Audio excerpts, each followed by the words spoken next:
Si quieres ampliar información sobre el tema del narcisismo, tienes a tu disposición en Amazon mis libros. Cómo reconocer a un narcisista, en donde damos una descripción precisa de este perfil. El contacto cero, que es la técnica definitiva para alejarse de un narcisista. La piedra gris, la polémica técnica para convivir con un narcisista. La madre narcisista y una explicación de las secuelas que dejan en sus hijos y que arrastran a lo largo de su vida. Y la dependencia emocional, doloroso trauma muchas veces provocado por el narcisista. Puedes encontrar todos estos libros en Amazon escribiendo en el buscador Antonio de Vicente.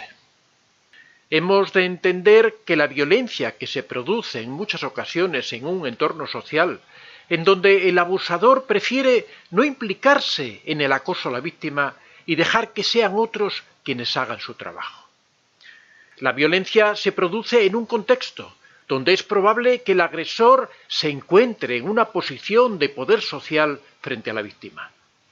Y aunque nos cueste reconocerlo, existen muchas figuras facilitadoras de la violencia, ya sean de una forma activa o pasiva. El motivo real que lleva al mono volador a actuar contra la víctima, ya sea en forma de agresión directa, agresión pasiva, cotilleos, murmuraciones, maledicencias, es que se cree la versión del agresor. Pero también suelen añadirse otros factores, como la posibilidad de ascenso social, evitar convertirse en víctima, etc. Pero, en realidad, ¿cómo se comporta un mono volador? Básicamente, realizan el trabajo sucio del agresor. Por un lado, muestran el apoyo incondicional al agresor, desacredita la versión de la víctima real, se dedica a esparcir rumores sobre ella, colabora en la recopilación de información obsesiva sobre ella. En contextos laborales, políticos o activistas, votará siempre a favor del agresor y siempre en contra de la víctima. Mostrará una lealtad infinita hacia el agresor. La expresión mono volador proviene de la película El Mago de Oz, donde la bruja mala del oeste no ejerce directamente la violencia, sino que envía a sus sicarios a secuestrar a Dorothy y a su pandilla. Algunos ejemplos claros de esta figura del mono volador se recogen con frecuencia en la cultura popular más allá del propio origen.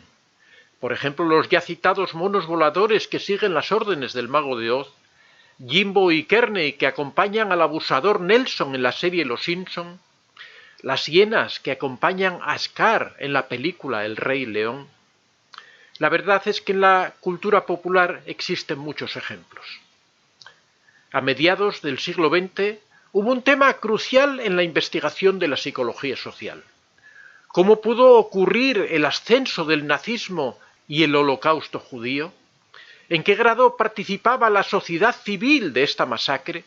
Se podría entender las ganancias que tenían los mandos superiores, pero los funcionarios intermedios o los que se encontraban en la parte baja del escalafón, ¿por qué seguían las órdenes de los jefes nazis?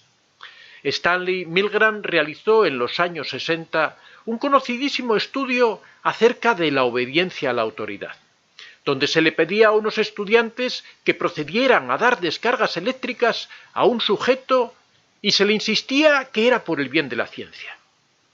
El experimento, por supuesto, era simulado y el paciente era un actor que simulaba recibir una descarga eléctrica. Comprobaron que la mayoría de los estudiantes no dudaba en absoluto en dar descargas eléctricas al sujeto en estudio siempre que se lo hubiera justificado de forma convincente y por parte de un profesor con autoridad que le indicaba que era por el bien de la ciencia. Milgram explicaba sus resultados por dos factores: la teoría del conformismo y la cosificación. La teoría del conformismo describe la relación fundamental entre el grupo de referencia y la persona individual. Un sujeto que no tiene la habilidad ni el conocimiento para tomar decisiones, particularmente en situaciones de crisis, transferirá esa responsabilidad de la toma de decisiones al grupo o a su jerarquía. El grupo sería el modelo de comportamiento de la persona, como en este caso lo es el narcisista para sus monos voladores. La segunda es la teoría de la cosificación, donde, según Milgram, la esencia de la obediencia consiste en el hecho de que una persona se mira a sí misma como un instrumento que realiza los deseos de otra persona y, por lo tanto, no se considera a sí mismo responsable de sus actos. Una vez que esta transformación de la percepción personal ha ocurrido en el individuo, todas las características esenciales de la obediencia ocurren. Este es el fundamento del respeto militar a la autoridad. Los soldados seguirán, obedecerán y ejecutarán las órdenes e instrucciones dictadas por los superiores, con el entendimiento de que la responsabilidad de sus actos recae en el mando de sus superiores jerárquicos. Estas dos teorías encajarían perfectamente con el comportamiento de los monos voladores ante el narcisista cuando los situamos en un contexto de poder donde se ejerce la violencia. Así pues, los subalternos que siguen a su jefe para hacer bullying a una compañera de trabajo, los alumnos que siguen a la persona popular del instituto para hacer bullying a un compañero, los mismos miembros de la familia que desacreditan a la víctima de la violencia de género o contribuyen al gaslighting. Todos ellos estarían siguiendo una autoridad, en este caso la del narcisista agresor, y no se considerarían responsables de sus actos. Pero, ¿cómo saber si tú estás siendo usado como mono volador por un narcisista? Si sientes una rabia repentina y te encuentras claramente posicionado en una historia de conflicto que alguien te ha contado, incluso cuando no tienes ninguna prueba de que la historia es verdad. Encuentras que dedicas mucha atención y recursos emocionales a los problemas de esa persona, sus enemigos son tus enemigos y otra vez sin pruebas.